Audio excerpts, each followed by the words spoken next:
because at the end of the day, I still want to be able to, I don't dislike George Washington.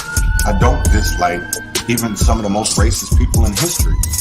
But I want to know their history, but I also want to know not only that, you know, hey, they were whatever, but I also want to know about the Shirley Chisholms.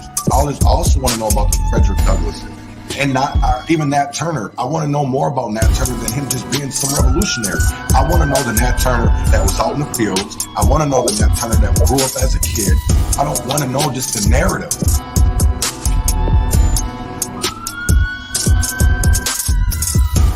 You know, tuned in to Urban Conservative. Tuned in to Urban Conservative. Tuned in to Urban Conservative. Tuned in to Urban Conservative.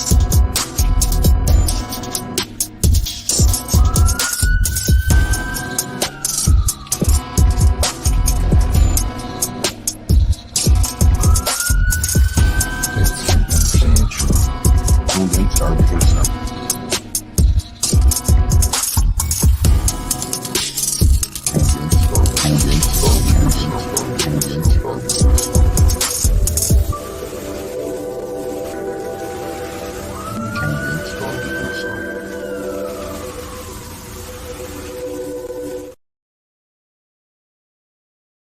Q9, my full time, hold it up and smoke it. Transgression, a progression of a war we ain't asked for. Transgression, a progression of a war we ain't asked for. It's madness, yo. All the things that we could talk about. Call it. But let's talk about these urban circumstances real quick. And basically it's we got this.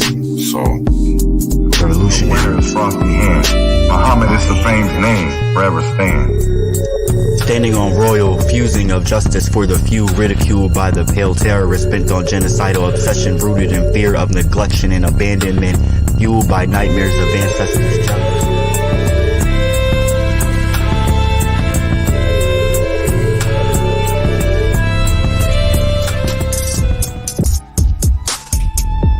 Because at the end of the day, I still want to be able to I don't dislike George Washington. The kind of friends I think all friends should be like my friends. My friends are the kind of friends I think everyone needs. My friends see the things at times I don't see.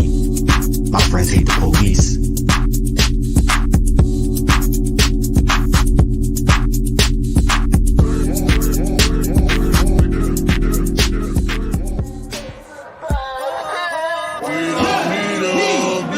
What has changed? Are deemed the criminals, and the blacks are deemed the criminals. Shut up and help. Reflection ain't nothing but the inner child trying to see you. You gonna look? You gonna pick up that book? Lord, keep me far from the faith. Guide me through night and day. Teach me your ways. Show me the righteous way to sway. Lord, can you teach me, please? Show me the way, I'd say.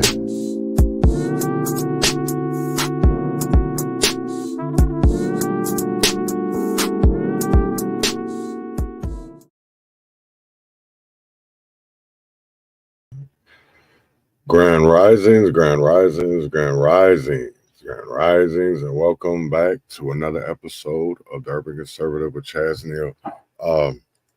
I got something special for y'all today, man. We're going to get into the nitty gritty about corruption, about fraudulent behavior from our elected officials, from our nonprofits. But first, you know, I'm this season doing different this year. And I'm going to start off, you know, pumping y'all up, getting y'all ready. I got something this morning that's special for y'all. It's called Wake Up People. This is a song that I did last year off of Conservative Nigga with Attitude. So here y'all go. I hope y'all enjoy. And I will be right back after this. Wake up, people. Wake up, wake up, wake up. Well, there's so many, right? I just wish people would really see it. And that's why I really don't mess with people no more. I can't mess with the Jonathan Masons and all of them, because they're not trendsetters. They're not truth seekers. They want to continually, they don't want to call out people doing the wrongs. They don't want people calling out. They rather just pretend it don't exist, when actually it does. It came to me that that's part of the problem with the Shearers, the Jonathan McKellans, the John Thompsons, you know what I'm saying, the Cortez Rices. It's ridiculous how people don't call it out. Just another day in Minneapolis. Just another day in Minneapolis. Just another day in Minneapolis. Just another day in Minneapolis. You know, they don't call it out, but you can be Brandon Tullock, or you could be a lavish Bob Morrison and put on a dress, and you're loved. Be a straight black man. Be a straight heterosexual black man, Marcus. And we get railroaded. They put on that dress. Everything is all right. Well, I'm telling you, boy, y'all just listen to some of the stories these people talk about after the protests, when they go out drinking and after her and the wine bottles come out. When the lights go out. Just another day in Minneapolis. Just another day in Minneapolis. Another day in Minnesota. Another day. Detroit, Michigan.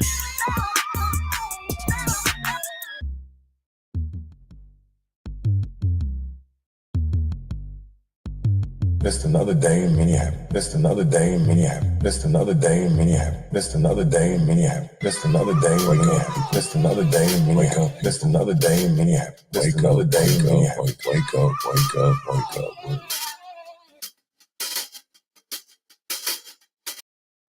This is my family, and this. I'm behind this morning, so that was wake up, people. That was by your boy me, Derby Conservative.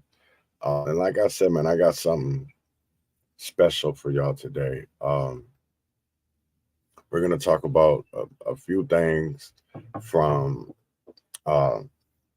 Let me just get into it. So, unmasking pandemic aid fraud from Halal restaurants to business consultants, right? I don't know if people have been paying attention to what's going on in the news, but you know, I've been talking a long time about feeding our futures. That's something that, and I have brought on. Robert is joining me this morning to talk about a few things that have came up, and I just feel like we feel like people should know and understand what's going on, because we're coming into times that are serious, right? And I think people need to be educated and informed so that we can start making informed decisions, right? Because we're not making informed decisions right now at all. And it's sad to see that we have so many community leaders and elected and, you know, people that are out here just, you know, spinning propaganda and not coming out telling the truth. And one thing that I have, you know,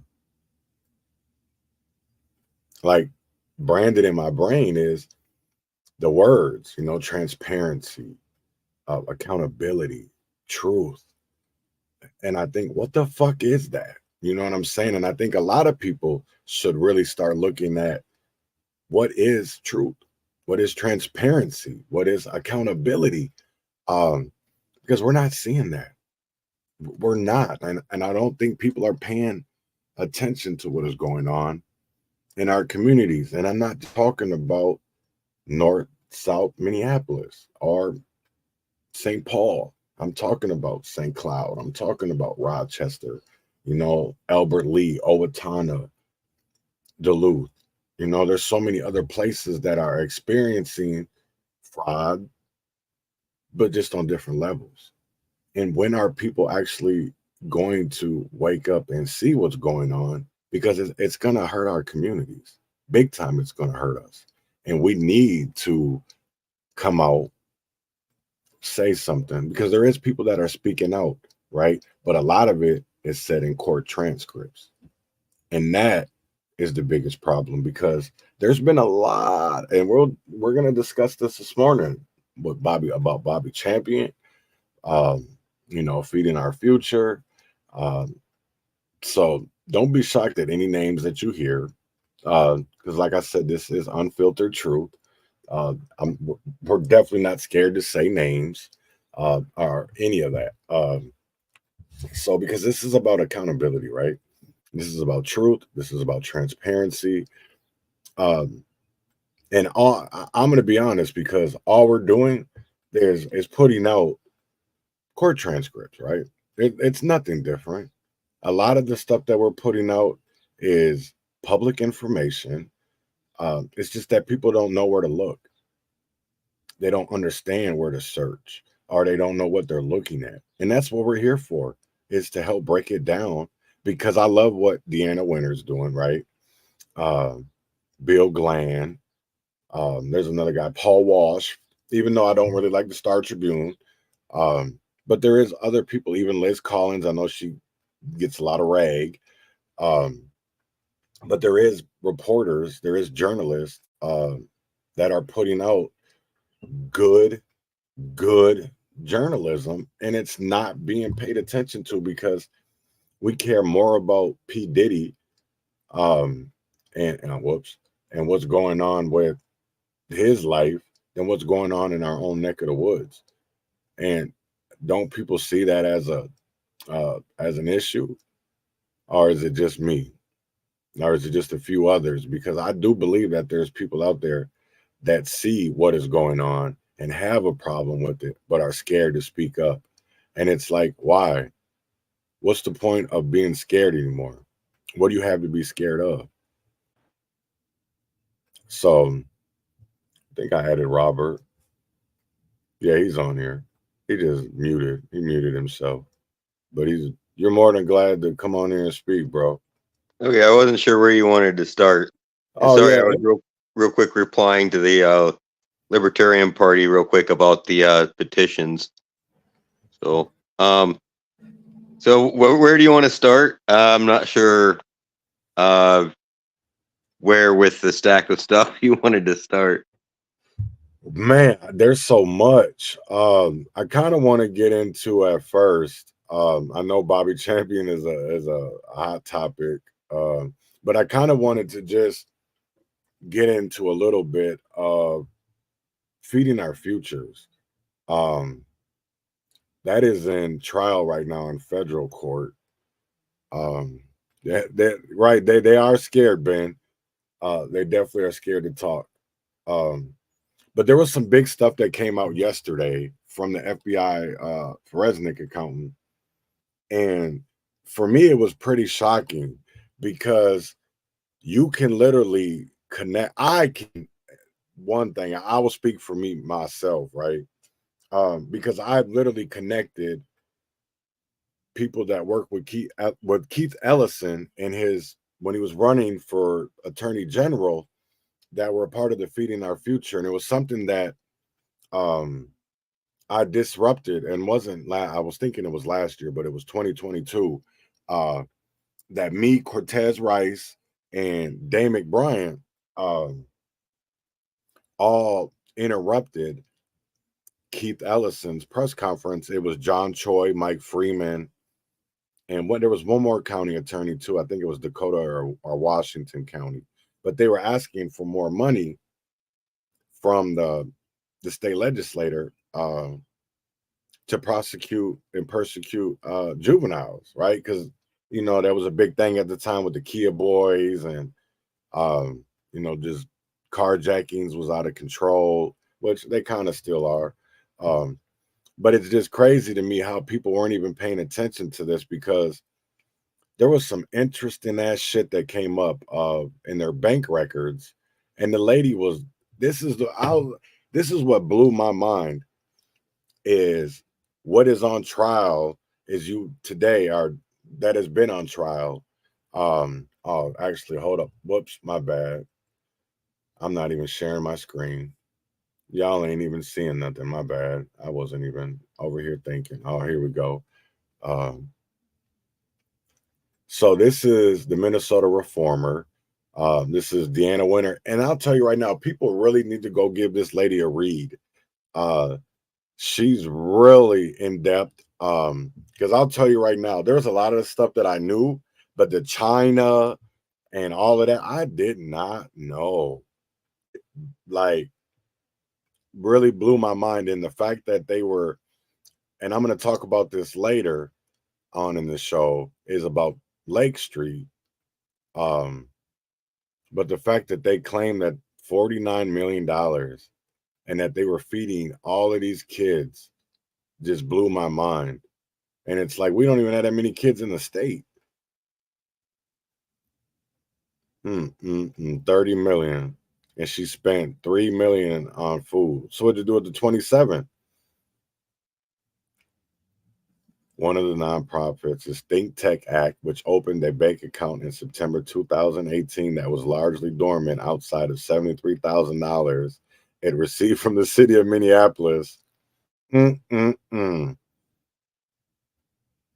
I think Think Tech Act, that was Jamal Osman's wife was a part of that. See, and there's so many names that haven't been brought up yet in this lawsuit that really frustrates me. Because you can link them. And I just but yeah, let's get into whack ass Bobby.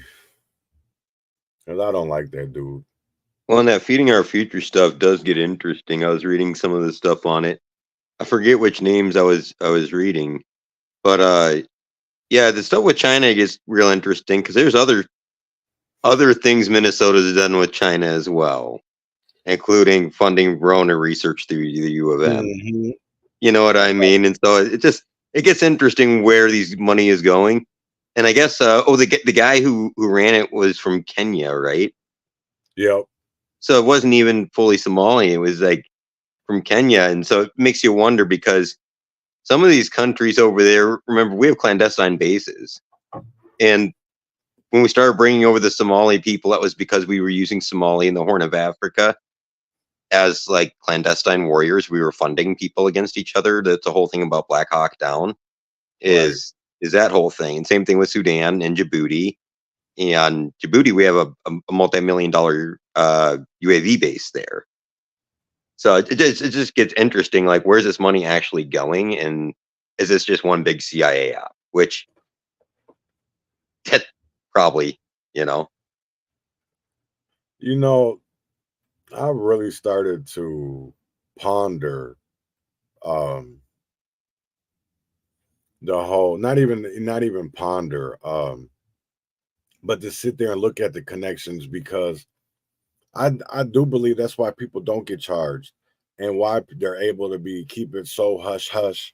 And it really doesn't help that we have a trifecta here in Minnesota, and the fact that the mayors are connected to Lugar, who is our U.S. attorney. So it's like, how do we even know that we're going to get accountability? Are they just giving us what to please people? And that's what I really see is them getting the small fish and not going after the big fish. on the other side of that too is, are they making it to where they've made errors in the case where they know it's appealable? Because sometimes they do that. Like with no offense, with the 45 indictment, that gets interesting because like the lead cop on that was Lipinski, dude, and he got yelled at by a federal judge for not being credible on the stand. I mean, like, they know they can't use the guy. What's crazy is actually my public defender had brought up that case to me because she wondered if I knew anything about it. And like I said, I really didn't know much at the time. I just knew that Lugar and them indicted a whole bunch of, highs members, lows members, and some bloods or whatever. But she was like, what's crazy is they done fucked up so much in that investigation. And that's why the state didn't take control of it, because it would have been so quick to be overturned, appealable. And that's why they let the feds do it, for the simple fact it's harder to overturn shit in the feds, and the evidence doesn't have to be so credible. It's not the first time, man. Because if you remember when like Lee Edwards and them were being looked Mm-hmm. at for being part of the on the payroll of the gang and that, Right. that entire investigation got botched, and so it got ended up stopping. But they did actually prosecute, I believe it was Hipley, Robert Hipley, which is one of the officers actually from Haynes's case. It's the reason I remember that name. I'll have to go back and double check. But yeah, so like there was at least one officer involved for sure. And so the other rumors are pretty much validated by certain things if you look at the historical record, including the newspaper clippings. Right. You know, like Lee Edwards being at certain churches getting weapons from gang members at that church, and you just don't do it. You have them bring it down to the station. You don't. You know what I mean? Right. No, I definitely, and that's the whole thing for me is like this shit's been going on so long, and so you get so deep, and these people have became and progressed into positions of power that they think they're untouchable. You know, that's what the crazy part for me is, because what I see from like a lot of like shit, I'm gonna even show it, man, because like these people were literally, and I'm gonna put these people, that's just a nice way to say it. But shit, the way they were flaunting on social media. I mean, some of this shit really blew my mind. Like here's right here pictures. This is what FBI, DOJ, whatever you want to call them, indicted yesterday was Bobby Champion's grandson. I don't know, he's some relation to Bobby Champion, right? But he's got all these pictures with politicians. Of course, there go Bobby, but there he goes again. But this is the one that tripped me out because he's like, I've done a lot of work to get where I'm at, but I have to keep working. Man, what? Scamming the community? That shit, this should be totally wild to me. Because wait, there was one, here it is. I like anything you niggas can't afford. Standing in front of a piano. And it's like, the only reason why you can afford it, dummy, is because you lying to the community, you scamming. And he's not the only one that he has organizations that are doing this. Okay, this is exactly what we've been saying. Is what they do is they have these organizations they give money to, and they get positions of power, and in turn get votes for anything that these people say. The community's like, oh yeah, these people are cool. Look at them, you know. And then they end up getting the money directly from basically Bobby Joe, right? The way that they put it out in the grants and that they worded a specific way, which he goes on KMOJ and tells people. And yeah, basically it's a free for all, man. Thank you for bringing up the Camo J piece. Where do you think that the tax shortfall and everything else, where do you think they're gonna get that from? All those new businesses they just got all those grants to, and all that real estate space that they can't fill because businesses are leaving. Who's gonna pay that rent? Right. Are those businesses going to be viable in the long term? Those are questions to start asking, because the DID is really itching right now. You know what I mean? Oh yeah, that's why they're trying to get anybody and everybody to come do anything downtown. That's why everybody's pumped about the Timberwolves, right? Because the Timberwolves right now are what's bringing back downtown. That and the Twins. And if the Timberwolves win the championship, yeah, downtown Minneapolis will be thriving for at least the summer, for at least up to June or July, because they're gonna promote the shit out of that. Well, and realized he was thugging, man. They had a gun on him and was like threatening clients, according to the indictment. Okay, he's been alleged. He has not been convicted, I don't think yet. He's been indicted though. No, he's just been indicted. So if that is true, but we're talking about the feds who have a 98% conviction rate. I'm not saying I don't like our justice system, but them niggas got a 98% conviction rate. They're not taking you to trial unless they know they convicted. Or am I wrong? No, I'm not saying you're wrong. That's the reason I'm just silent on that. Yeah, I just like to throw out there, because I've seen things where people are the fall guy for something bigger. Does that make sense?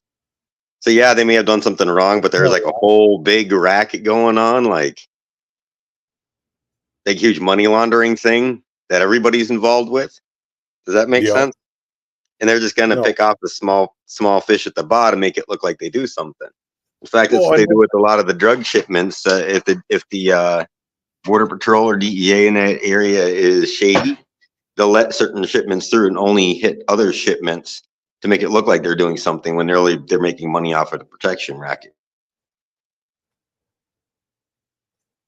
No, and I've been said that for a very long time, that this shit, they just make this shit make believe, man.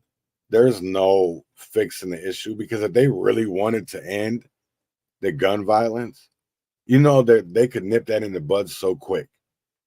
But yet when they bring the drugs and the guns in the community, it profits. They make money off of that shit. They make money off of it, because then they know that they can throw it at churches, they can throw it at nonprofits that who are all under the guise of making change and reform, but all yet nothing ever changes. Because I will tell you like this, and this is what pisses me off, because I'm somebody that is black, right? Even though I might only be half, whatever, America sees me as black, right? I'm a black American. My ancestors are American descendants of slave. Well, that's what I am, but they were slaves. And I don't see people fighting for us. It's we continually get lied to.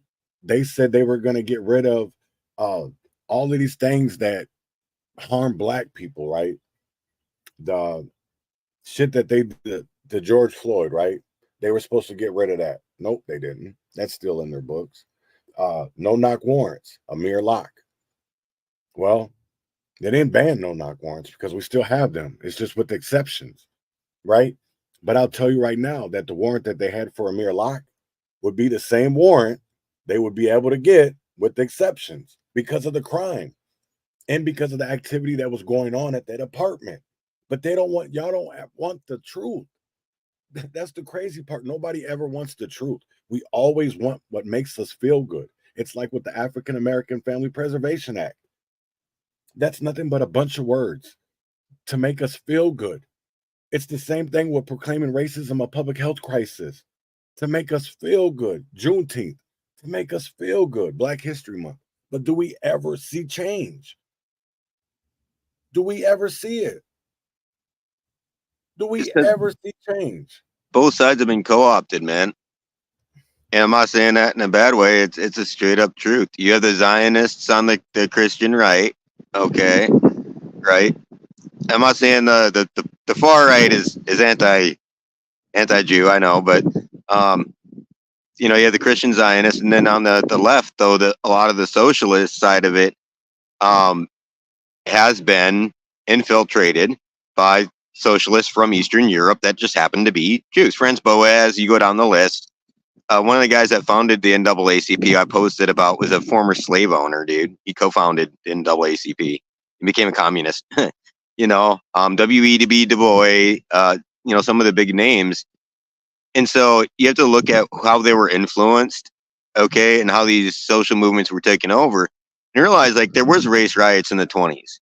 And then there was a backlash, yeah, in the 30s. And then you had the KKK uprising again and whatever else. But it wasn't just in a static environment. It also was in response to certain things.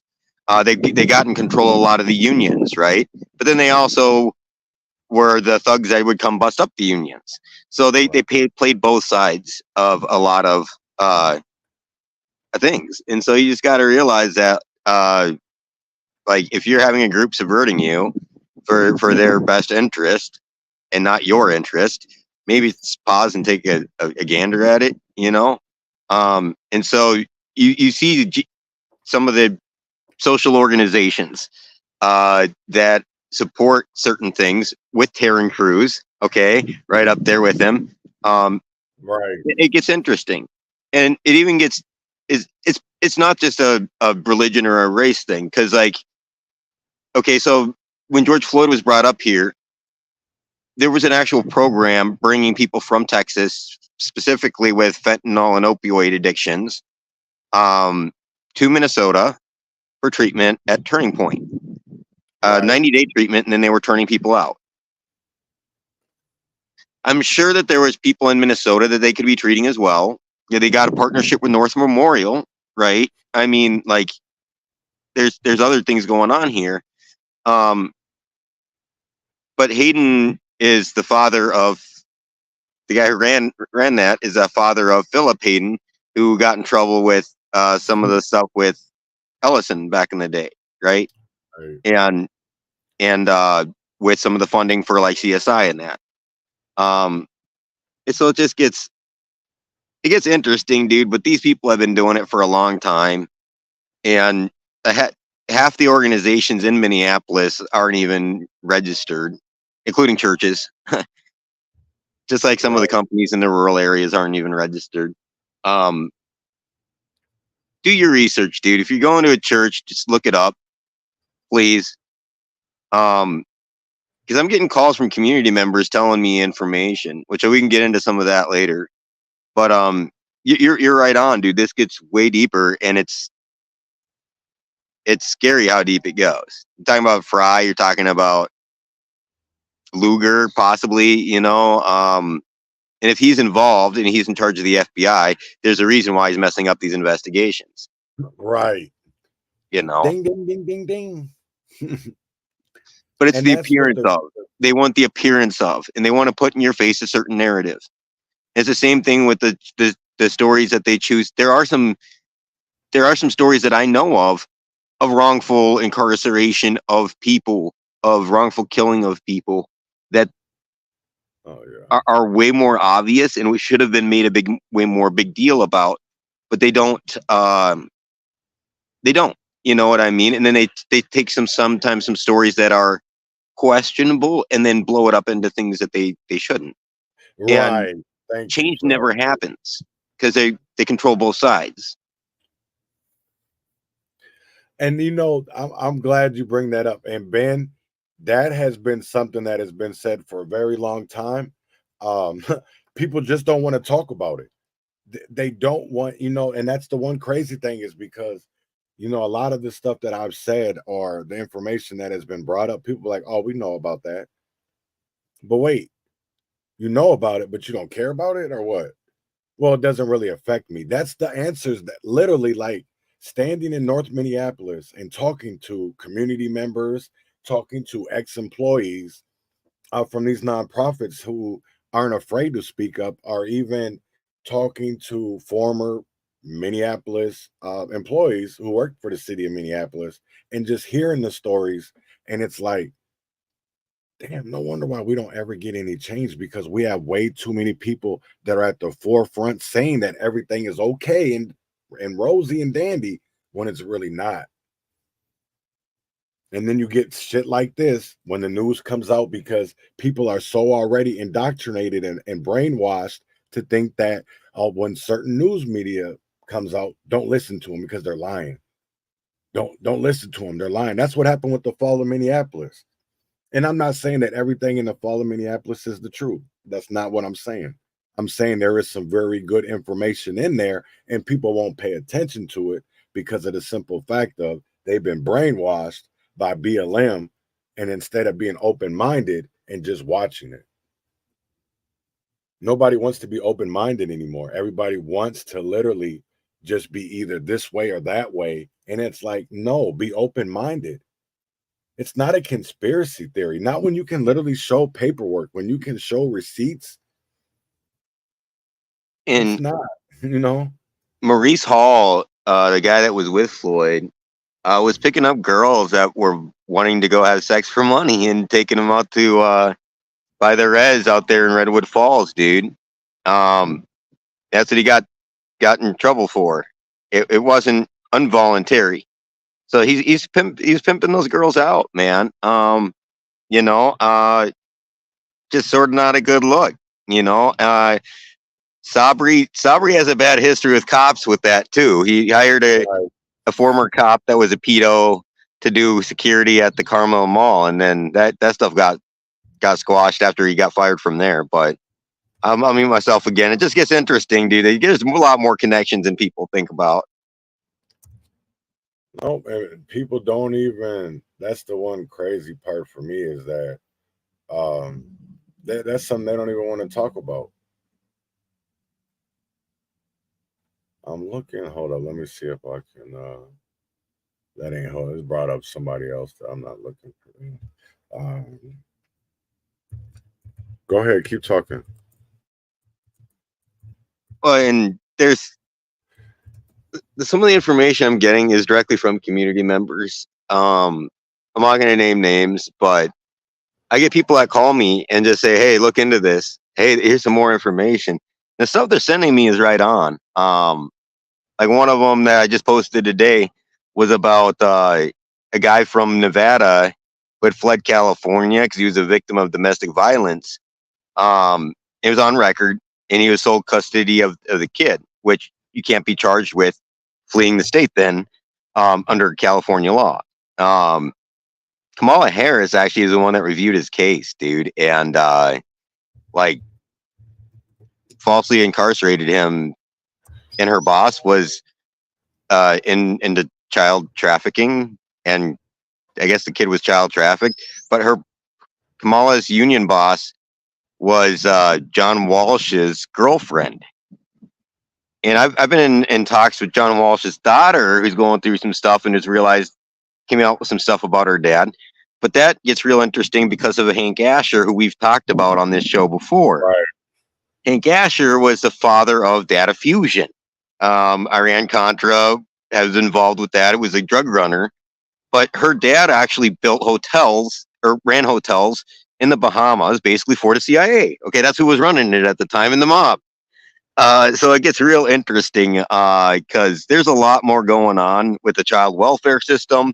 That Family Preservation Act they just passed, stuff like that.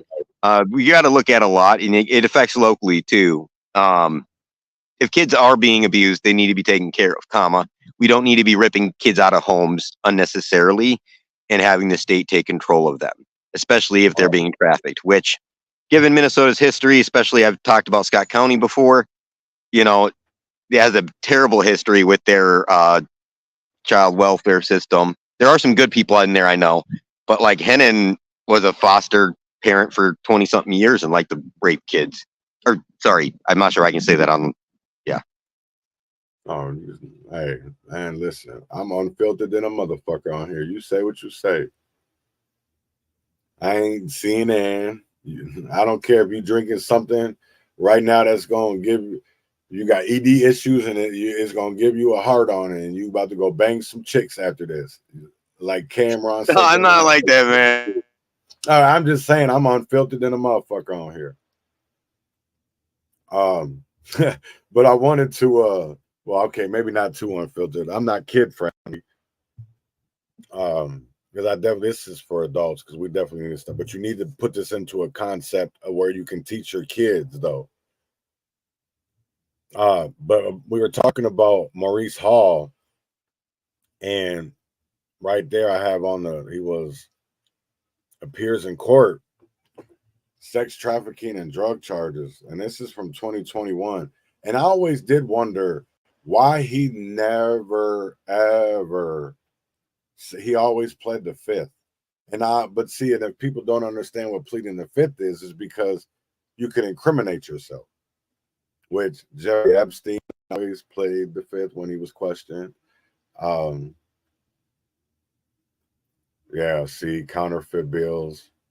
Admitted to being in possession of counterfeit bills that day. See, that's what's crazy.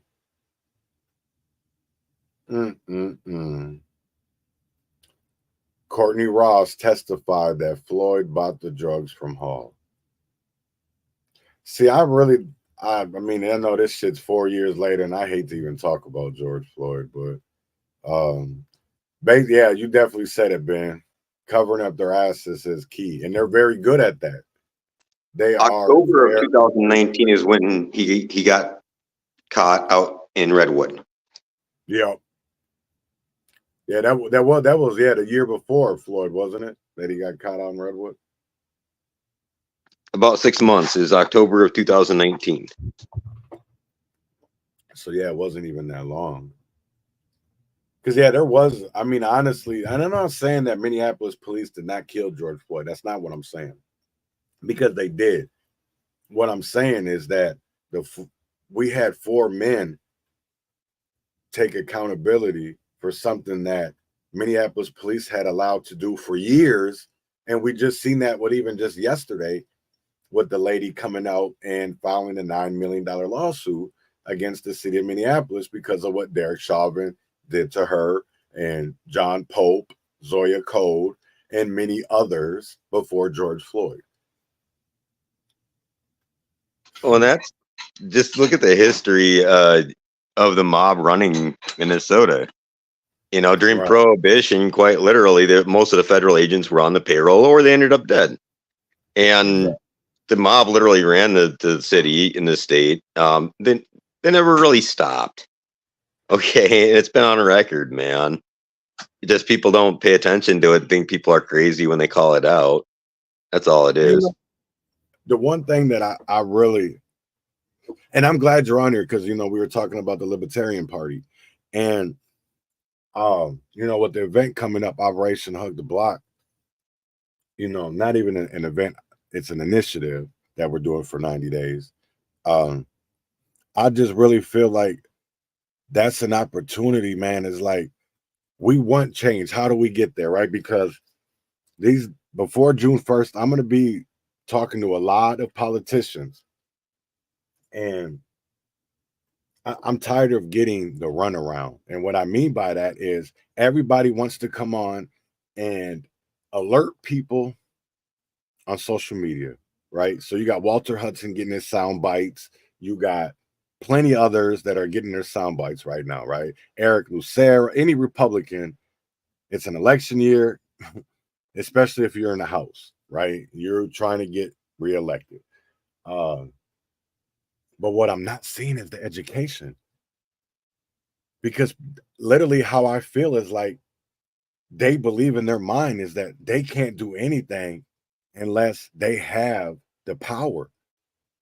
But see, they do have the power, because if you have the people, which the Constitution says controls what happens, and I understand that there's ways around it, but see, if there's a will, there's a way. And that's the one How thing can that they really, expect people to support them when they can't even show up and like talk to the community? Like, if they just heard half the stuff that the community's told me, you know what I mean? Like, you have to freaking listen to people. but you know what? It's, for me, it's even deeper than that, man. You know what I'm saying? It's like because everybody sees it. There's a lot of people that see the corruption, right? That see why we don't get change, but then yet get told that, you know, hey, but you can vote for that way, and look what they're going to do to you, because of the simple fact of the way that the Democrats are able to use the Republicans' policies to make it seem like it's going to hurt Black and brown people, when at the end of the day, the Democrats' policies have been hurting us for years, and we're okay with it because we think that it's the lesser of two evils. Well, the GOP doesn't help themselves out any. I mean, we gave them enough last fall for them to start doing stuff with Champion and them. And truthfully, he wouldn't have been in charge of the Senate Ethics. And Nope. guess who his Nope. clerk is for the Senate Ethics Committee? It's the same lady who was involved with those other nonprofit moonlighting, the Boygan, Shamika. Shamika, or yeah, wow. Yeah, Shamika Boygan. We'll get into that a little bit later, but yeah, it just gets interesting, because like the people involved with the ethics committee are not ethical. Okay. And so like you can do an ethics investigation into them. They could have been off of there. Okay, so not only would the the current hearing for Mitchell will be probably totally different, right? Right. You would have had Champion out of there, so you would have been less votes. So this whole session was because they didn't listen to the community. We were begging them to listen, dude. But that's the one thing, okay, because like I literally sat at the state capitol with Walter Hudson, and I'm sorry to put y'all out here, but I've been sitting back, right? And I've been really quiet. I've just been trying to move behind the scenes to get stuff done. And so, but I was at the state capitol with Pamela Altendorf, and I'm sorry if I'm saying your last name wrong, Pam, and Walter Hudson. I really like Pam. I do too. See, and here's the thing of it is, right? Because this is what I was about to say about this meeting, right? Because I played that video that you made, right? That presentation of how they were the nonprofits and all that, they were doing the corruption and being able to give it back to the politicians. Pam was all gung-ho about it, right? Was like, oh, we could do not congressional, but like House hearings. Well, Walter was like, well, I don't know. And it's like, wait, what do you mean? So are you okay with all of this? Or do you get kickbacks some form or somehow? Because at the end of the day, you're connected to Frazier and Bobby too, Walter, because you sit on these boards of these African American committees with them. CMAH. You were a part of the African American Family Preservation Act. You knew about the subdivision in there that was going to be allowed to just give money to nonprofits with no oversight again. You know about the self-identification about being Black or even from Africa, but yet you didn't say shit because at the end of the day, you know what responses I get back from them? Well, that wasn't really something we wanted to fight for. Like, this is my thing of it is like, what do y'all want to fight for then? Like, I don't understand it because we get all of these sound bites, even from the Congress. I see so much about Jasmine Crockett, and I don't really go off base here, but in MTG. And it's like, I could give a fuck about a buff body. I could give a fuck about some fake eyelashes because I see that shit every day. Let's see that shit every day. Who gives a fuck? Everybody got BBLs now and lipo and taking ozepimiac or whatever. Who cares? We got way more serious shit going on than some grown-ass adults who we elect to make change, and they're going up there going up there yakking like two high school girls. That was embarrassing. It's embarrassing. And what's crazy, it was a clown show. It was a little clown show at the end there, man. That's the whole thing that bugs me. It's like people want to talk about decorum. They want to talk about, oh, but you use this, you use that. Okay. You know what's crazy? I know how to act when I go out in public, right? I know how to act when I go into the state capitol or into them city hall meetings, because you don't think I want to act a fool? Because I've made my point. Well, like when you have to make your point, there's things that you got to do. I don't do it for sound bites. I do it to make a point. Like when I shut down the Red Wing City Council, that was for a point because I wasn't being heard. The community wasn't being heard. They weren't listening to us. And I wasn't the only one there because the community stood with me. When each community needs to stop and think about which direction they want their community to go. Okay, there's steps that we can take to get there. But what we don't need is people from the outside forcing us and telling us what defines our community, right? I mean, we've allowed society to do that for too long, whether it be through churches that aren't teaching the correct things, that are just brainwashing people for money, and sometimes a little bit of other things. They get in trouble for it, the pedo stuff, money laundering, you go down the list. And that happens in the white communities too. That music, TV, you go down the list. They teach these young kids that all they're good for is shaking their booty and changing their gender. No, you should let kids be kids. and teach them the value of themselves as a person. And that's where a lot of the dysphoria comes in, is they don't feel comfortable as a person. And Right. we need to treat that. Why do you think we have such depression even in the rural areas? The highest rate of suicide is among the farmers and the older white males. And they're committing suicide at a very high rate. So it's the same sort of thing. If you have a depressive state of mind, people are going to do bad things. Same thing in the city. We need to address the underlying cause.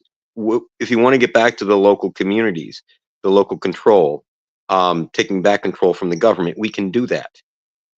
But we have to come together, and we can say, hey, I don't necessarily want to associate with your community. I want your community to succeed. You know what I mean? But that's perfectly fine. If you want to have a community that's more Hispanic or more everybody wears hats on Sundays, or whatever it may be, each community can be having their own decisions then, but it's not the state or the government forcing it. And that's voluntary association, but that requires a lot more personal responsibility. However, if we don't get back to that, we're going to be dead as a nation. When I say that, it's not like demographically we're collapsing and they're flooding in people. So demographically, Americans are going to go away if they don't have more kids in a stable family structure and community. So we see the decay, we see where it's been happening. How do we fix it? And there's some simple solutions, and we just need people that'll take action and know that there's a problem. I can work with people that know that there's a problem. People don't. It's sort of hard to wake them up. No, you definitely, yeah. I don't know anymore. People, I know, like I tell this to Republicans all the time, that if they think that, going into these inner cities, right? That's one thing that I see a lot of these turn red movements. That's how I know a lot of people are undereducated, right? And I'm glad there is conservative influencers out there like Sonny Johnson, who is combating narratives and propaganda, because there's certain places they think that if you live in a sanctuary state, doesn't matter if Donald Trump gets in if you don't do nothing locally. It doesn't matter. You already have statutes and law that your government, your state government, is not going to help the federal government to come in there and get people that are considered immigrants. They're not. It's not the way it works. And one way to combat some of this is you have to be very careful about how you do it, is the constitutional sheriffs movement. Mm-hmm. And then also the people that are pushing for convention of states. Right. If you get the right people on there, because we do have the ability to do a convention of states and abolish our current form of government. We have the ability to do that. Constitutional sheriffs, same thing. I'm not sure. What's crazy? I don't mean to cut you off, but what's crazy is when I brought up that similar idea, people were like, so you kind of want to do like the Boston Tea Party? You kind of want to start a revolution? And I'm like, yep. We're already in a revolution, whether you like it or not, dummy. Like, people just aren't awoke to it yet. If people don't understand, because I'll tell you right now, and that's why I'm glad I've been bringing up the Barry Goldwater and Donald Trump, two similar, people, in a long ways of how similarities to other ways of that, forms of history. And I do believe that this is one way closer, that if Trump did become president, and I think that's why they're fighting so hard for him not to be president, is because they know that if he became president, what would happen? And I'm not afraid to say it. There would literally be a race war. They want a race war, and they've already been trying to kick it off. Right. And they've been making both sides really extreme. There's people on the left that I've worked with that when you actually get down to conversations, they're not going to be happy until basically all white people are oppressed, in their own words. I'm like, no, I'm not about that. Okay. no, like not gonna mess with that. You know what I mean? There's people on the right that say the same thing. No, we don't oppress people. We can focus on our own group doing positive things. Does that make sense? And making the change that we want to see. But we don't have to oppress people. And they've made both sides so extreme that they are talking about race wars, literally. And this is one thing that I want to show people, because when I talk about a revolution, right, and I talk about, you know, the Boston Tea Party and, you know, the Civil War and all of that, because it's coming. I'll tell you this, that if Donald Trump does become president, you know how we had the Union and the Union and the Confederate? Well, yeah, we definitely going to go back to that. The succession, whatever they want to call that, seceding from the government. You're going to have certain states that are going to do that. And know this, unless and until Joe Biden does finally begin to enforce the immigration laws, I will continue to bus those migrants to sanctuary cities across the United States of America.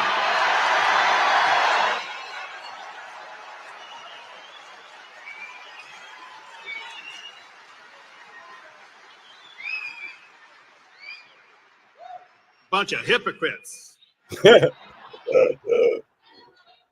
But they're going to New York, trust me. Oh, damn.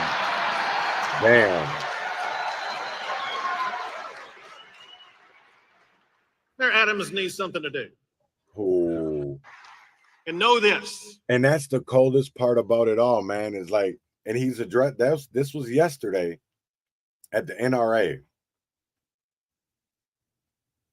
So you look at, I'm muted. Oh no. If you look at some of the biggest blue inner cities, we're talking about New York, we're talking about Chicago, and they're also sanctuary cities, but not actually just cities, fucking states too. So while this is why I laugh at Mark Carter and them, right? And I know people go, "Oh, you just a hating ass nigga." No, I'm just a realistic ass nigga. Because obviously y'all don't know history and you don't know about conventions when they come to Chicago. Because I'll tell you right now, that's why I'm telling people right now, I won't be there. I wanted to go and I was invited to with the group to go speak and everything. I'm not setting foot in that motherfucker. I'm not. That shit is about to be something that is wow. You literally have going to be the anti-war group is going to be there. You're going to have Black Lives Matter, reparations, niggas for Trump. I'm not stepping foot in that bitch. I'm not stepping foot up in that motherfucker. They literally going to turn Chicago red, but it ain't going to be because of the votes. It's going to be because there's going to be bloodshed everywhere. And for what? There's a whole other way to do that shit. They're trying to make it the immigrants versus like so the Somali gangs too versus the blacks, and you go down the list. So it's everybody versus everybody, and they're trying to kick it all off. And it's I hope not. You know what I mean? That's what I've been trying to prevent.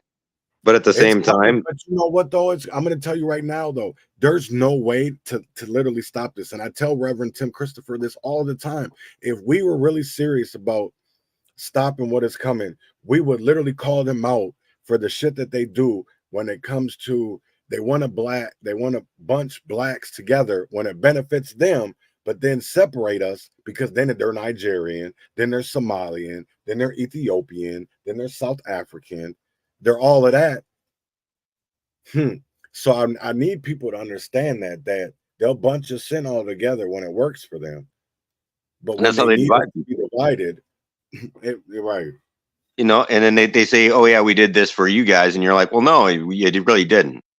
You know, you say you did it for all soda companies, but you only did it for Pepsi and Dr. Pepper. You didn't do it for Coke. You know what I mean? But you said it was all soda. Yeah, that's exactly what they do. It's nothing new. It's just waking people up to who the true enemy is, man. You know, if we can get all that rage put against the state and the corruption groups, they're getting railroaded too. Each one of these groups, Highest is bringing people in. They're lying to these immigrants that actually do want to come here, that aren't just the CIA warriors, the fighting aid. You know, they're lying to them, dude. I know people from Chicago that are from Venezuela that went back to Venezuela because they're like, yeah, it was better there. Okay. Right. And so like, yeah, just the Somalis are getting lied to too. Up here, we all know that they're controlled by Sabri, you know. What's his name? Zimmerman, Dean Zimmerman got in trouble for trying to get him out from underneath Sabri by bribing the city council, you know, taking a page out of Sabri's book. So it's like, I should go talk to people. We can probably get it changed. I'm not saying 100%, but like we can do something with the rage. And if not, I've warned people, at least try to make sure as many people of your people survive as possible. Because there's some bad stuff. So it's funny because you said that, you know, that you knew a person that went to Chicago and was from Venezuela and went back. I want people to watch this video. Okay, where the sound at? There was sound earlier. Or maybe he took it off. But yeah, that's South Minneapolis. That's on Blaisdell. Look at that shit. I couldn't imagine living in them apartments. Look at that shit. There's no way. Could you? Could you? No. There's no way. There's no fucking way. I'm gonna be 100% honest. And this is somebody that really loves and cares for everybody, but there's no way in hell because I know and understand what goes on in these encampments. There's no way. I would try to help and do everything possible, but we got to understand that some people just do not want to be helped either. They just don't. They want to be able to use their drugs. They want to be able to, and I don't know what that's, to me, that's a mental health illness. Say about that. But we definitely need to be giving out resources and to the right people and giving them to them the right way. Because we're failing. We're failing. And we're failing a lot of people. I'm pretty sure they're targeting properties to have these things outside of that they sort of want to decrease the property value and or appeal of it to the point where a developer can come in and buy it up for cheap. I'm not saying they've ever done that before, but they've done it. You know, the Walgreens that the permit got denied for all of a sudden got burned out and the permit got approved. So, I mean, right. Well, here's my video from Saturday at that same spot that I just showed you a video of. So I go a little bit. Yeah, because I'll tell you right now, this shit just tripped me out. Oh shit, I gotta show this video.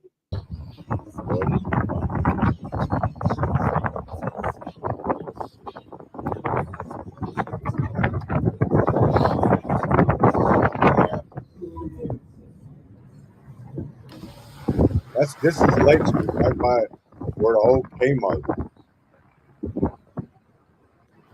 The old Kmart.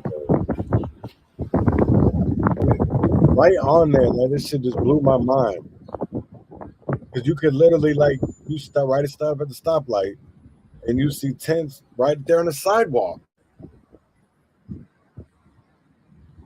Like, what? How are we not doing anything? Something, a little bit of something. Like, I don't even understand that. You literally have these people, these human beings that are literally sleeping outside on sidewalks and tents. How the fuck are we not doing something about that? That's crazy to me. In an area right now that is under construction, we literally have people that are out sleeping on sidewalks and tents. How do we not care about that?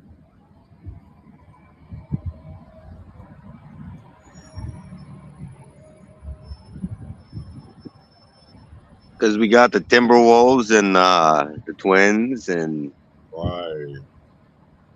But that's sad as hell. Look at that. You literally, I could not. I just don't get that. Right there in front of a bus stop. Was that 4 or 5 exits before the stadium? This is on Lake Street, so this ain't even. This is going towards Lake Calhoun and the lakes in Uptown. So if you're taking 35 north, right? Yep. It's like 3 exits before the downtown exit. Right. Right. That's all I'm trying to get at. Is so people going downtown should probably like just think about it. You know what I mean? Yeah, it's definitely going to be crazy. People do need to understand that if you're going to Minneapolis, watch your surroundings. Well, where's all that money going? You see all the taxes that they're putting on everything. You see the price increases. You see that side of it, right? Where's it going? Where's it going? If the problem is getting worse and we're throwing billions at this point at it, right? Where is that billions going? Because we're definitely not getting our return. We definitely are not getting our return on our investment at all. They blow more money overseas in vacations and cocaine up their noses than we've seen anything about empowering or bettering our education, our opportunities. Yeah. But hey, man, we can buy some mansions in Africa and China too, man. You know, he's got to start up a nonprofit and get in good with Frey and Luger. Yeah, nah, I'm not. You know, that's the one crazy thing of it is, man, as I sit back and I think about all of this shit, and it's like, how can they sleep with themselves? How can you sleep at night knowing? And this is one thing too that I've discussed with Republican legislators too, is how the hell can we get to some of these confidential award money tips for people that were and I'm not talking about uncovering all of them.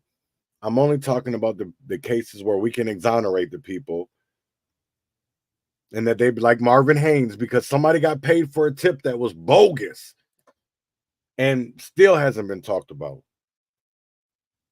Yeah, that's why we brought up, man. That's what's crazy to me. Because I'll tell you right now that, and I'm sure maybe they did get that type of money. I don't know who Rob Smith is. I know he was the gay Republican that got called some names or whatever. And I didn't even know he was actually out here in 2020 when all that went down. But I know that definitely that was something that was corruption, or not corruption, but the waste of money. Because there was a lot of George Floyd that name brought in a lot of money to Minneapolis. A lot. That even still the Minnesota Freedom Fund is still, I think they had like 30 million left from bailing out people. They don't even know they got so much money. They don't even know. They get in trouble also, their leaders or whatever, for doing stuff they shouldn't. Yeah, the one lady at the Freedom Fund got busted at the Mall of America. She had cocaine in her purse. One got busted. The only one that was actually really still doing good is Eliza. I think he's the only one that hasn't been honestly busted for something recently. But everybody else around these people, man, they've been, there's been a lot of shit going on. That's why I say it's even hard for me to work with Deanna Witt when I know the things that she's been behind are, and maybe she's just a puppet and I need to get like, yeah, you definitely right about that, Rev. Thank you to her, because she's busted some stories wide open. Who, Witt? Yeah. The sheriff? No. Sorry, I thought you said Deanna. I'm sorry, Winter. Oh no, I'm sorry. Not the Witt. Deanna, no, because you were talking about bringing something to the Hennepin County attorney, and not attorney, sheriff, which is Deanna Witt or whatever the hell her name is. And that lady, man, I had a whole interaction with her in 2021 during the Derek Chauvin trial. So my interaction, yeah, she was just a trip. And she wasn't even a sheriff then. We can try to get somebody into that sheriff's position that will be a constitutional sheriff, because I guarantee you there's a lot more going on with Hennepin County than people realize. Oh, there's a lot. Those boys were advising Hennepin County, the ones that just got busted. Right. And that's the one crazy part that nobody's going to want to discuss, right? Of who they were consultants. Consultants. Who are they consulting for? Nicole Mitchell? Nah, I don't think they don't do burglaries. But if people want to know how some of this works, I can show you Shamika's stuff from that phone call I got last night that I looked up some stuff. Now, I'm not 100% sure on part of it, so I'm not going to mention that part as far as relationships to people because I haven't confirmed that yet. But I do have more on her. You want me to add your other screen? Let me see if I can share that one first. Okay.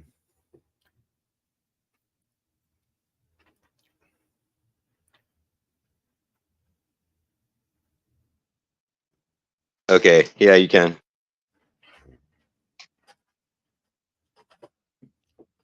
Okay, so this is from the Senate DFL staff that they welcome Shamika Boygan. This is January of 2020. And it goes through some of her stuff that she's done. Okay, she's been involved with a lot in Minneapolis, including Minnesota Orchestra, Shiloh Temple, the West Broadway Area Business Coalition, or Business Area Coalition, Pulse Outreach, and more. So I looked into her a little bit further and came across this, Reliant Ministries, and she seems to be part of this church, Sanctuary Covenant Church, in North Minneapolis. She's their director. Oh, wait, 1 second. I need to share this tab instead. There we go. Okay, Reliant Ministries. And they're involved with her over in North Minneapolis at Sanctuary Covenant Church. Right there. She's their director of neighboring. And so then I looked up Sanctuary Covenant Church. It gets interesting. Sanctuary Covenant Church has an EIN, an employee identification number. And give me 1 second here. I'm going to share this tab. And so they have an EIN on here, but the IRS does not have any record of their EIN. They're not registered with the Secretary of State of Minnesota under any of their names. Fuck out of here. No, yeah, okay, like quite literally. What? Okay, so I can show you here. Okay, we're gonna copy this. Yep. I'm gonna go over to the IRS. I'm gonna share this tab. Okay, this is the IRS. This shit, this shit crazy as hell. They're not. I put it in there, and it comes back with nothing. That's their EIN from their fundraising. Wow. Okay, give me 1 second. They're not even registered. So how are they legally getting donations? Oh, I don't know. Because the St. Paul Foundation donated to them. I have it on their 990. Wow. So 1 second here. And that is something Smith. I sent you his name. Used to run that. Let me see if I can get over to the newspapers.com for that. Yeah, it's Ephraim Smith. Ephraim Smith, right. Yeah, so I'm going to share this tab real quick. Ephraim Smith right up there. Okay, and the St. Paul Foundation had been donating to him. And I'll share this tab on their 990s here. And I went through and I searched the EIN and they donated to him. Okay, so you have foundations like this and the Minneapolis Foundation that donate to some churches sometimes even that aren't even registered. That's exactly what happened with CSI Minneapolis, right? Their fiscal agent was not registered. That was Clarence Hightower's church, New Bethel Missionary Baptist Church. So I'm just saying, she's also part of their ethics committee. Run that EIN right there, So, the 41. Run this to show people that shit does come up, so they don't be like, okay. oh, well, maybe there was just a miss. Y'all So messed up doing something. I'm gonna copy that. I like to copy it Yeah, I do because too. then I don't fat finger it error, Mm-hmm. you know. So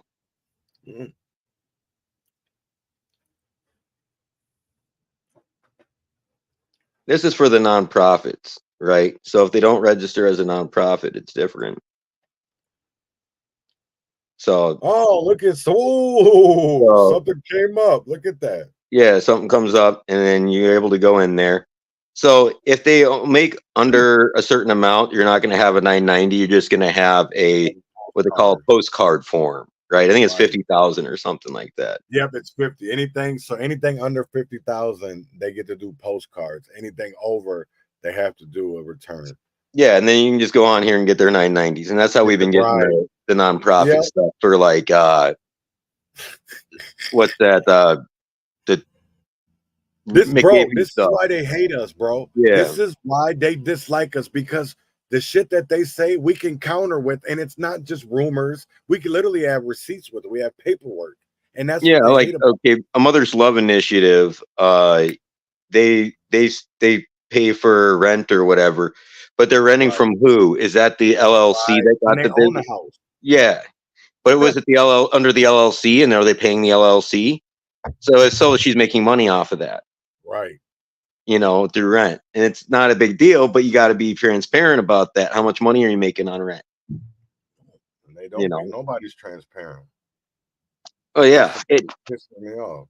Like if you run a nonprofit, you can always do like fundraisers for administrative costs, and people will donate to that knowing that it's for administrative cost.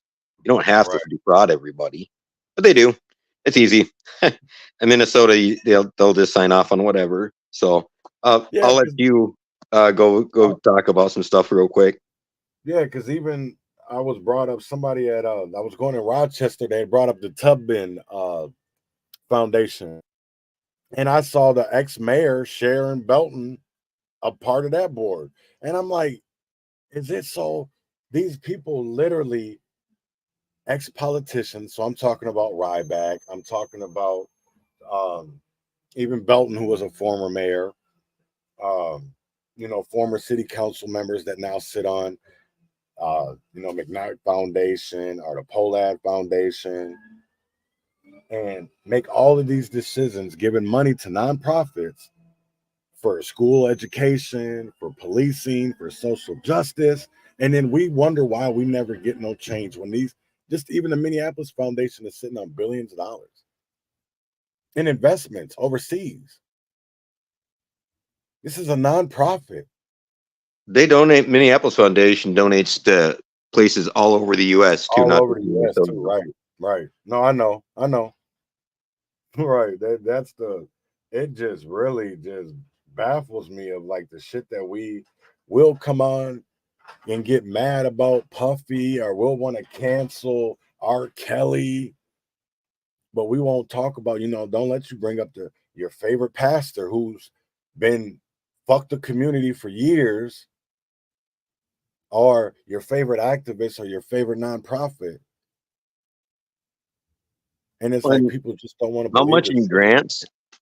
Okay, did Bobby Joe write? And were there any programs where his great grandkid or whoever that is that just got caught, and all the stuff that Shamika's involved with, Turning Point, you go down the list, right?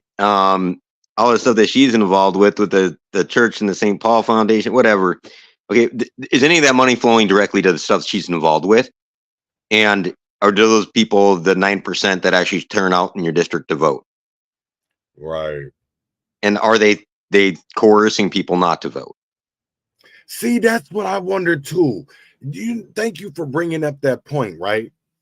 Because like going over North Minneapolis, and door knocking for Cece, who ran against Omar, I was having conversations with people, and that's one thing that constantly was brought up, is they were so many fear-mongering tactics, right? And what I mean by that is, well, if I vote for a Republican, they're going to take away my Section 8. That's not true. But they're going to take away my food stamps. They're going to take away all this and this. Not true, right? And even if that was the fucking case, we have a process. Not just going to happen overnight, right? So, but sitting with people, and the fact that they were more scared about getting their, I'm just going to come out and say it, their pacifier taken. They didn't want to go in a different direction, or I got to work that day. Well, you know, I got all these kids. We got to stop coming up with excuses to not to vote, and just go out and vote, because I don't understand of how. This is the one thing that I think is going to hurt Royce White, right? I think he's going to shake up the GOP in Minnesota, right? And maybe even a little bit nationally. But is that going to be enough? And is it going to show out when it's time to come to vote? Well, the Republicans need to put their money where their mouth is a little bit. When I say that, not dollars, okay?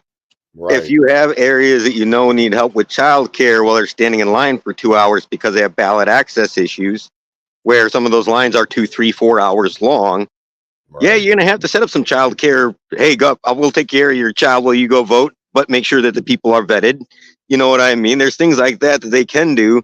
Provide rides to people. You go down the list, dude, but you have to put your time where your mouth is, dude, and not just yap. What you mean, nah, Rev? Because I'm going to tell you right now, there needs to be way more people holding these people accountable. We shouldn't be even letting people in the room anymore. They shouldn't be allowed in the rooms. And that's the one thing of like, this is the thing that frustrates me, right? Is people always ask about, and this has nothing to do with you, Rev. But they ask me, well, how can we do? What can we do? What can we do? Well, you can do a recall.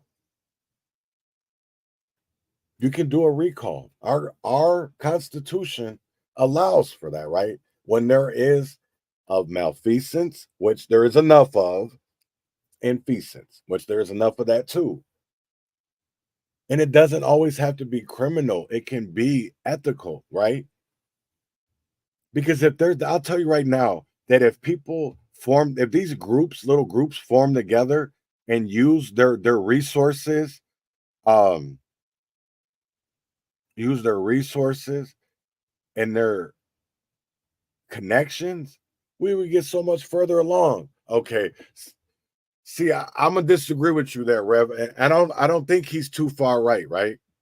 I don't think he is. And I do believe that there isn't. No, I agree with you. Bannon isn't a good look, right?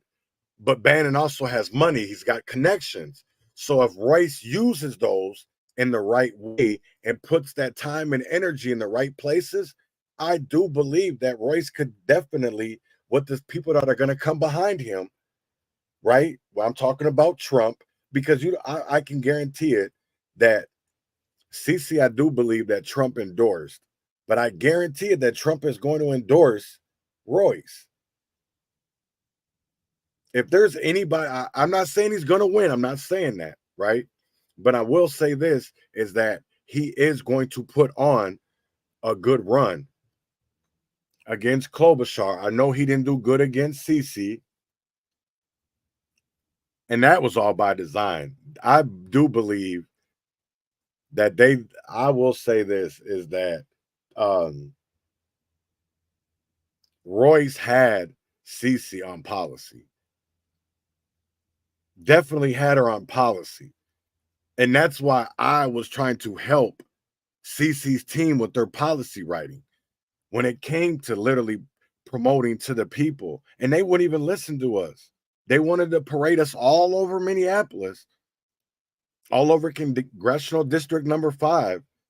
But yet, it never made any sense to me of the way that they would try to talk to different communities and especially when it came to the Black community, because they wanted to bring Cece in, who nobody really knew.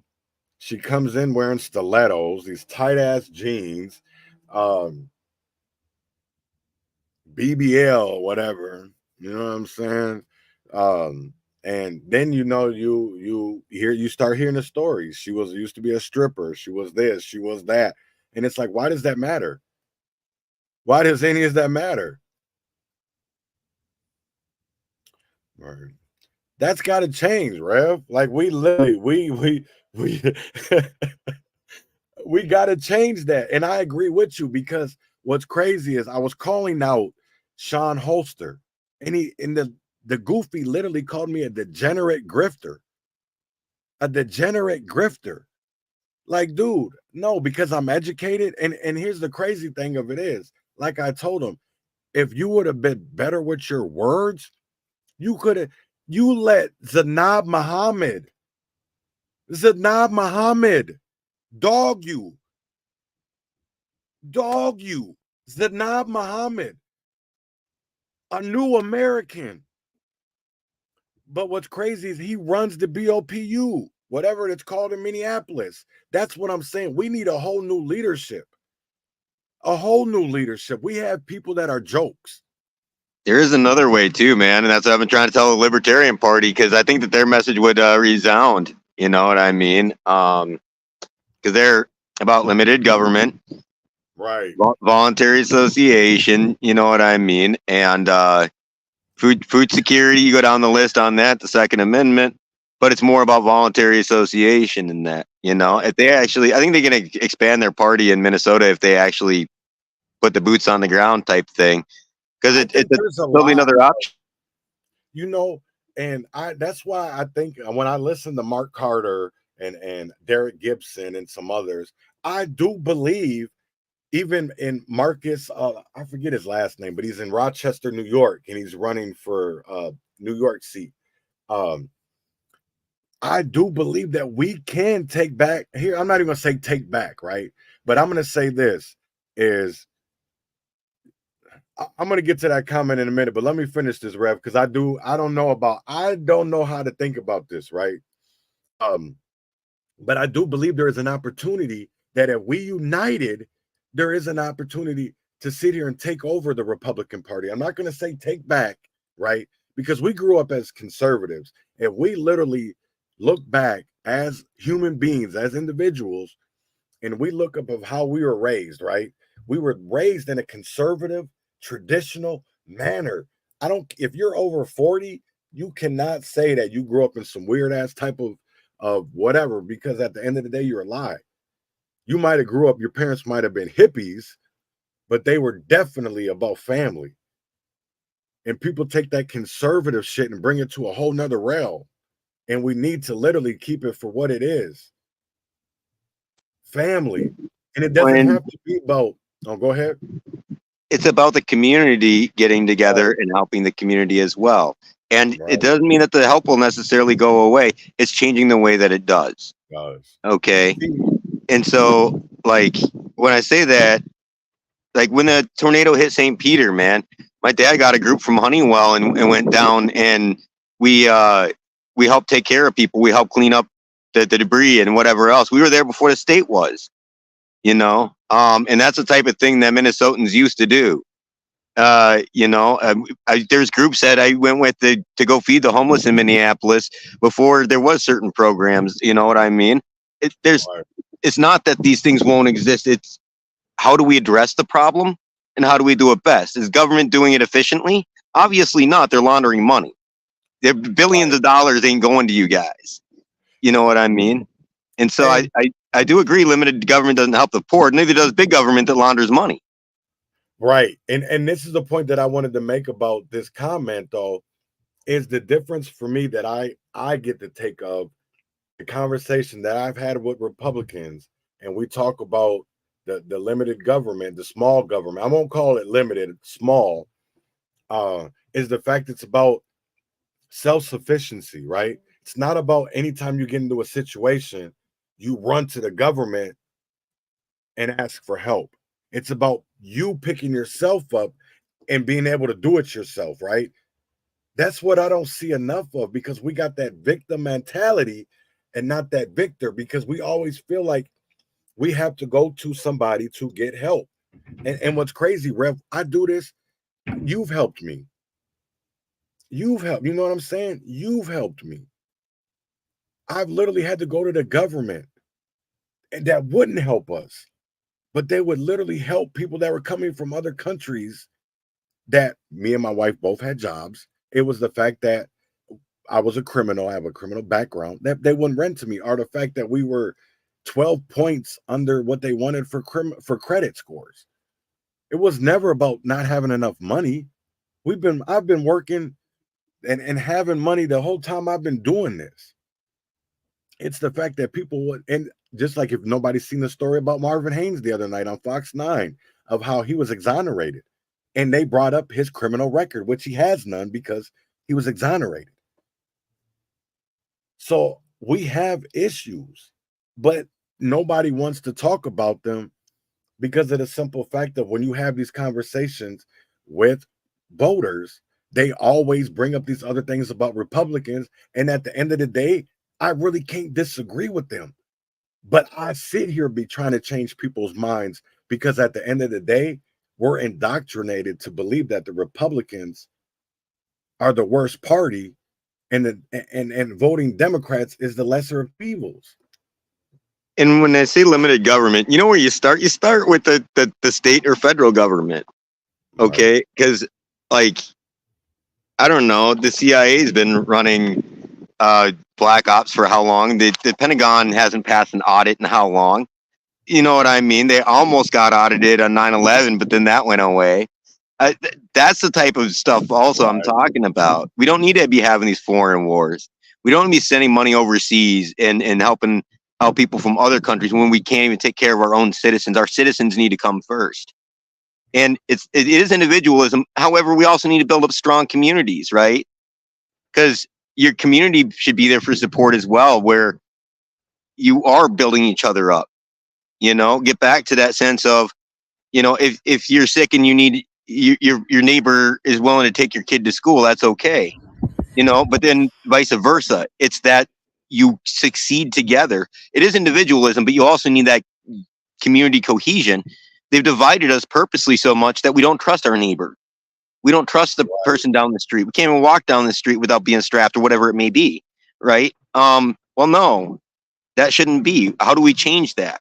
You know, and getting back down to like the money that's been thrown at these programs again, if it would actually fix the programs, if you saw the money going to the homeless and those homeless people were taken care of, you wouldn't have an issue. When you drive by and you see more homeless people after more money, that's not fixing anything.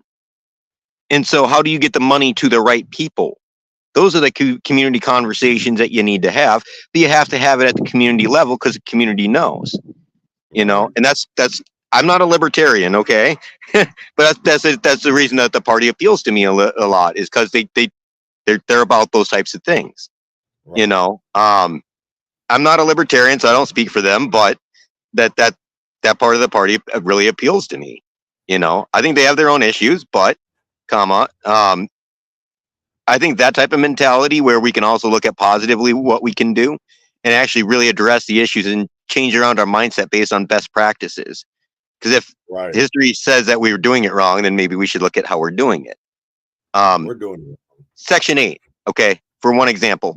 Did you know there's a federal program that can be delineated by the states where they actually pay somebody's mortgage for a rent to own versus just renting? So by the end, they don't have to rent anymore. And a lot of times it's cheaper than the actual rent for an apartment. Why don't we do that? Because it's a big money laundering scheme, because these landlords then donate to whatever. And that's all it is. Half these landlords aren't even registered, you know? So it's not even saying that these programs need to be abolished. What are we doing? You know? Right. Exactly. Well, I wanted to get your thoughts on this video that I found this morning. I wanted to know what this is. So it's about 6 minutes long, And we're going to leave off with this, but I want your thoughts. And then, it's to me, I thought this was really important. But that is a second term decision to defend with, not a first. You're not going to continue to lie and bomb and kill all these kids without facing serious consequences. But that is a second term decision to defend with, not a first term, So we can't say now because he'll probably lose support from the Jews. Enough support that we can't get 270 electorals. So there are political calculations that are being made that I'm not making. There, whether how do you I didn't win again. You could be much more forthright about saying no. Like, there's such a political risk to even say what Biden said earlier this week. Like, we're not going to give you more bombs. We're not going to supply the weapons and the artillery shells used. The Pentagon confirmed a U.S. shipment of 3,500 bombs was paused. So he has to keep things quiet for now. Yeah. Are you under Jake Sullivan? Like right under him? So he's the national security advisor. My boss is the deputy national security advisor, but she's the deputy national security advisor for cyber. Cyber has become so important that we have a deputy who's and so I'm under her.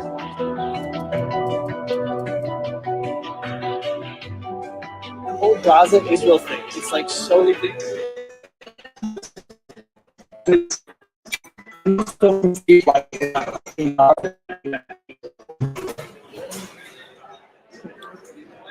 You're not gonna get me, but what do you mean?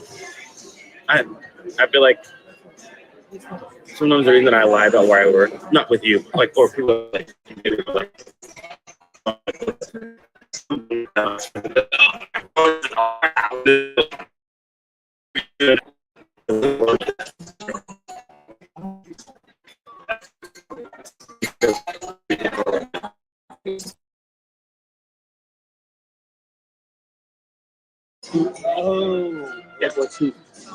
even before that, the Balfour Declaration, which gave Israel its first start in 1984,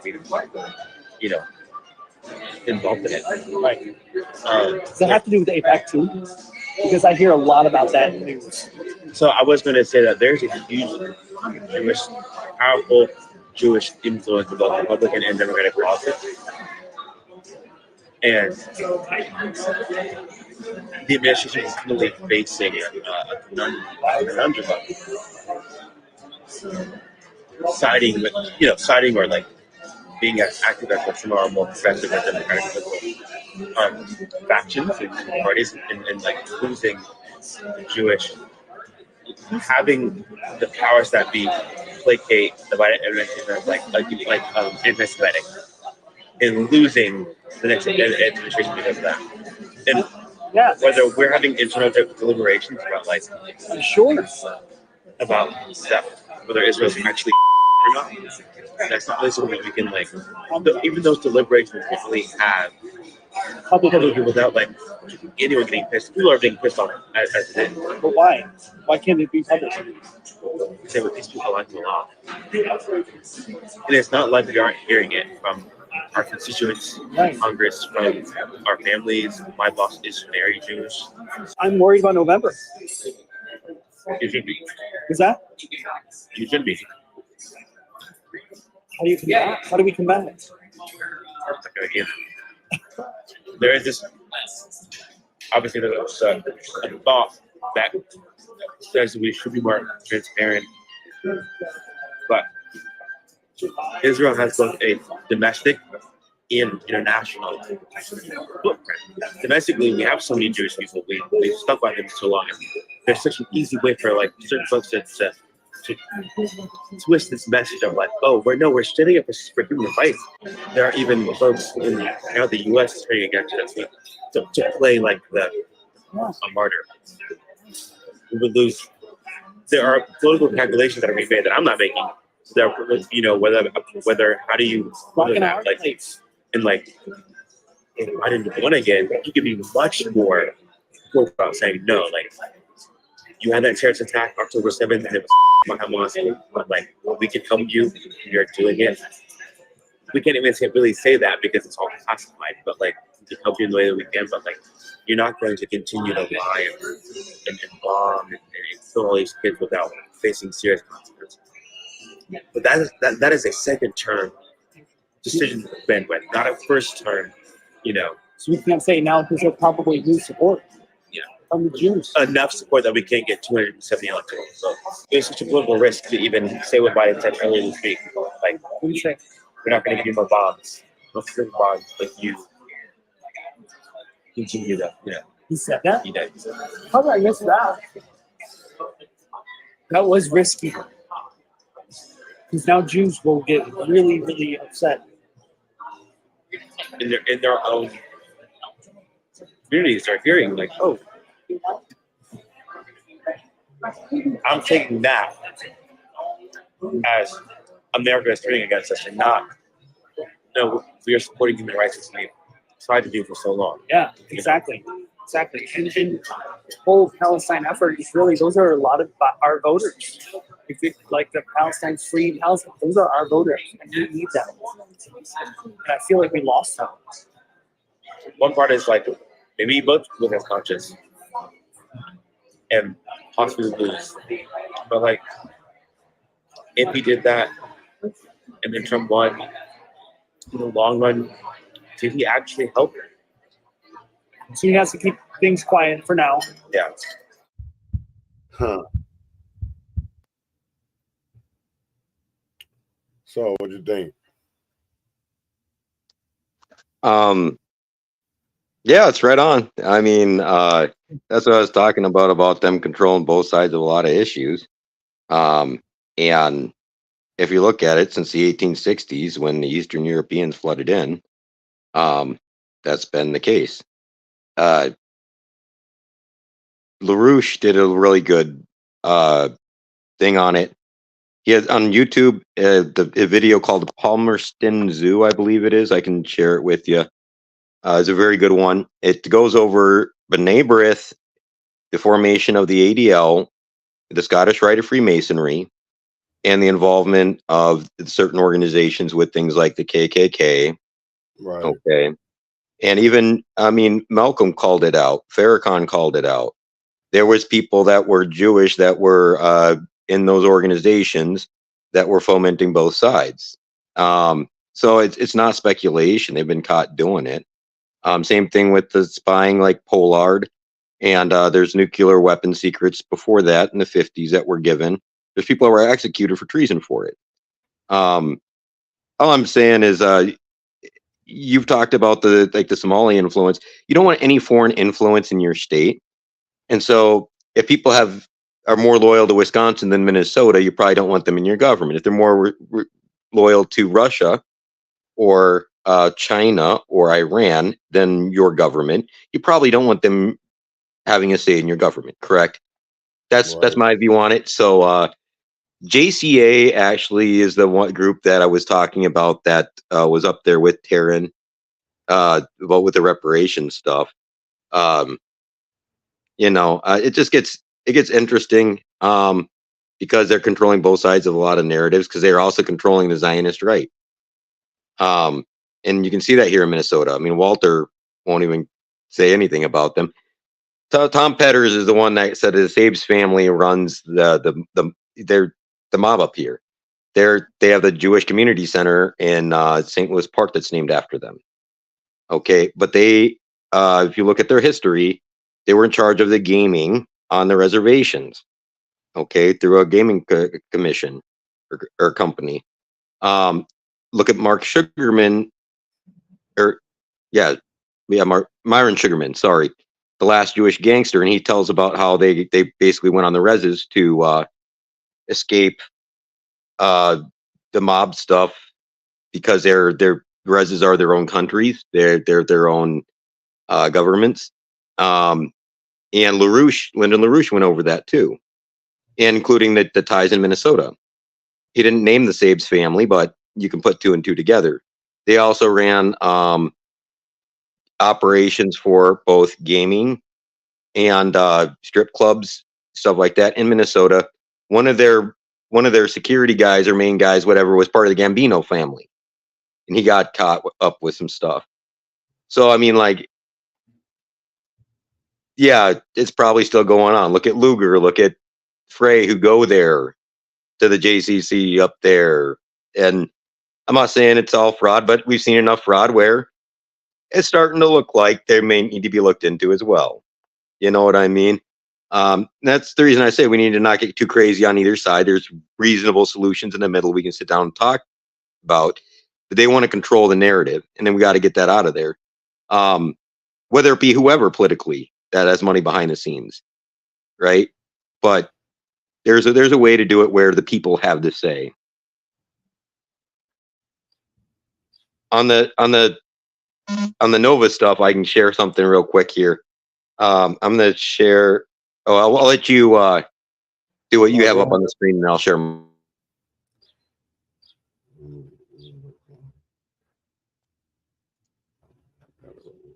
Oh, you can share yours. Which one? Okay, here it is. I was sharing the wrong one.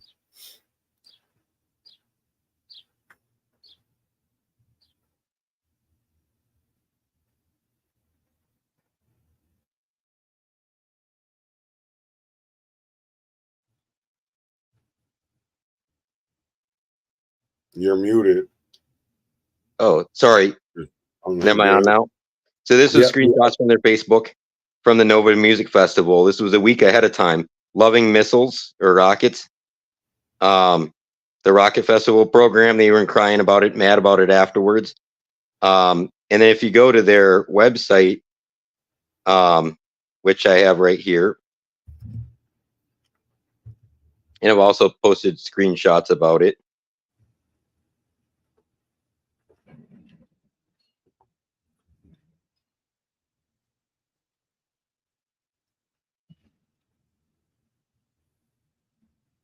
Okay, sorry, it's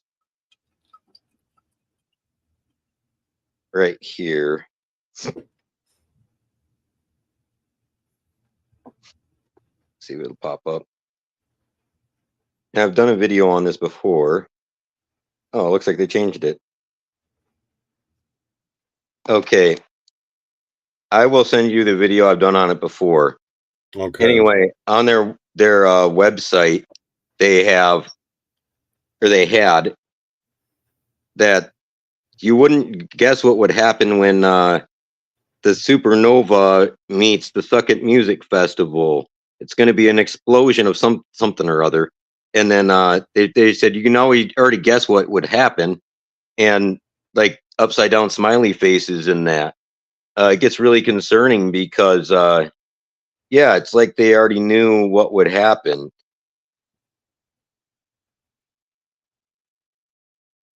Right. I to me it's damn. That's I don't even know what to say to that shit. I found the video. I can share it here. 1 second. All right.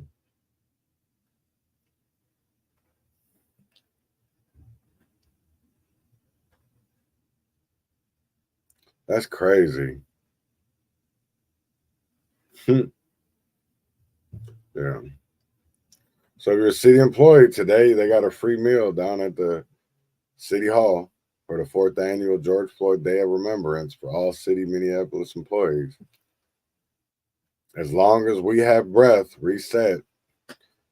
ERB wanted to make this year's observance as personal for you. We recognize the fight for social justice takes a heavy toll on our minds and our bodies. Each day we wake up with breath in our bodies is an opportunity to self-assess and reset when necessary. In honor of George Floyd and the many other Black, American Indian, Latino, and Asian lives lost due to racial injustice, we are gathering in City Hall to remember, reflect, and reaffirm our dedication to enacting change. Why they such a crock of shit? Reflection space during this event. That's going on right now. I know it's not. Starts in 45 minutes. So if you're down there today from 11:30 to 1:30 at the City Rotunda, you'll have an opportunity to be in the community with one another. Lunch will be provided. Reflection space. They'll create a space to remember, reflect, reaffirm, and reset our minds and bodies. What feelings do you remember or what stays with you regarding George Floyd's murder and how the world responded? How am I different today because of May 25th, 2020? And what do I need to help me reset? I need for y'all to stop being pricks. I'm not a Minneapolis city employee, so he ain't talking to me. But here we go. Share yours. There we go. So this is the video. I'm going to see if it has audio on there. Tell me what you notice here. Parallel Universe World Tour. Tribe of Nova. Supernova. The explosion that set off World War III. The sacrifice, maybe.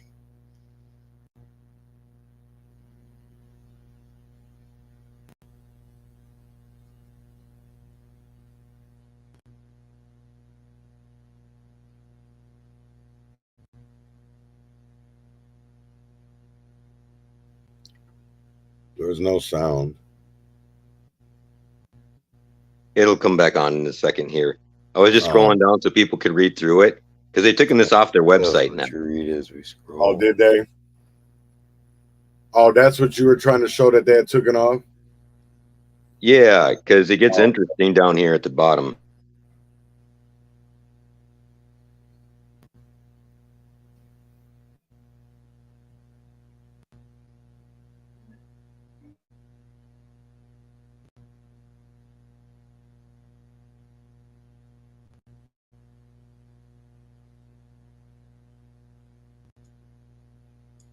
Just gonna real quick see what this is. Land of Samba.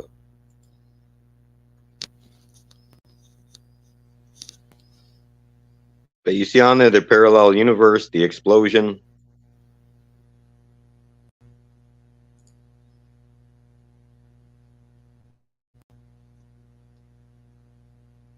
And Brazil gets real interesting when you look into their history with slavery in Suriname and Brazil. Brazil is the land of Sambas. Oh, that's interesting. Because the Jewish Dutch got kicked out when the Portuguese took back over. See my grog post for more.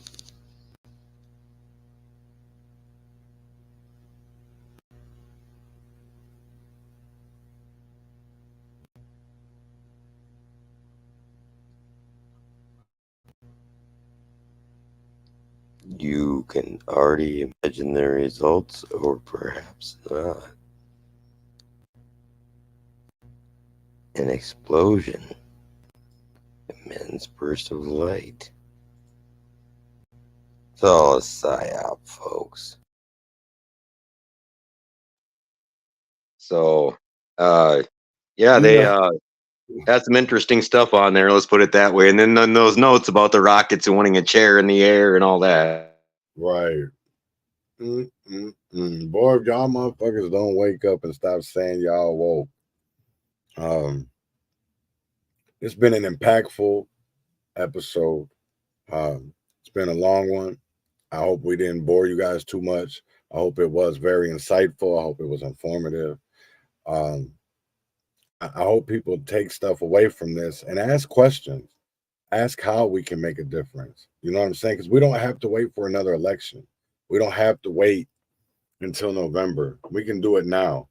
So if you would like to be involved, hit us up. Reach out. Because we can't do this alone. You know, we can come out here and put this information out here. And I love doing it. I love to expose their lies, right? With truth. Since they want to call it truth, but it's really lies. That's what I'm here for. That's what Robert's here for. That's what Reverend Tim Christopher, so many others, Miss Nikki. I know that's one lady that I know she done been through the trenches, man. And I will always stand with her. There's a lot of people that are behind the scenes and don't get the credit that they deserve or the recognition that they deserve for the work that they do. Because we got too many fake and fraudulent people ahead of them. But with that being said, man, I hope everybody has a great Wednesday. Enjoy your hump day. Tonight is game 1 of the Western Conference Finals. Minnesota Timberwolves and the Dallas Mavericks. So that starts at, I think, 7 o'clock. I got to work, so I won't be watching it.